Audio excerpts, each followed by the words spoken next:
இன்னொரு விஷயமும் நான் இங்க சொல்லணும். இன்னைக்கு நம்ம தமிழ்நாடு கவர்மெண்ட் இருக்கிற அந்த நிலைமையை பத்தி நான் உங்ககிட்ட நான் சொல்லணும். கிட்டத்தட்ட 10 லட்சம் கோடிக்கு மேல கடன் வாங்கி வச்சுட்டு போயிருக்கிற இன்னைக்கு அந்த தமிழ்நாடு அரசு இருக்கிறப்போ, கஜானாவை சுத்தமா தொடச்சி வலிச்சு வச்சுட்டு போயிருக்கிறப்போ, தூக்க முடியாத சுமையை ஏத்தி வச்சுட்டு போயிருக்கிறப்போ,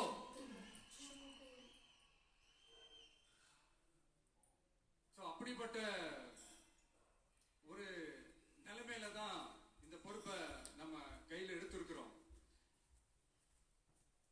உடனே நீங்க நினைக்கலாம், என்னடா இவர் ஏதோ பொறி வச்சு பேசுறாரா அப்படின்னு. அப்படிலாம் எதுவுமே கிடையாது. உள்ள போய் பார்த்தாதான் தெரியும் எது எந்த நிலைமையில இருக்குது, என்ன இருக்கு என்ன இல்லை, எது எந்த நிலைமையில இருக்கு எது எந்த நிலைமையில இல்லை.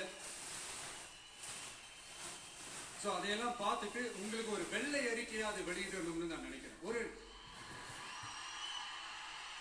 ஒரு டிரான்ஸ்பரண்டான ஒரு கவர்மெண்டா, அதாவது இன்னைக்கு நம்ம தமிழ்நாடு கவர்மெண்ட் இந்த நிலைமையில தான் இருக்கு அப்படின்றத உங்ககிட்ட சொல்லிட்டு I just want to take it forward from there.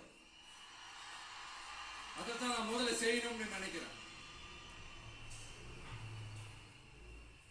தமிழ்நாட்டை பொறுத்த வரைக்கும் யாரையாவது போய் ஏதாவது சந்திக்கணும் அப்படின்னா இந்த மூஞ்ச மூடிக்கிட்டு போய் சந்திக்கிறதோ,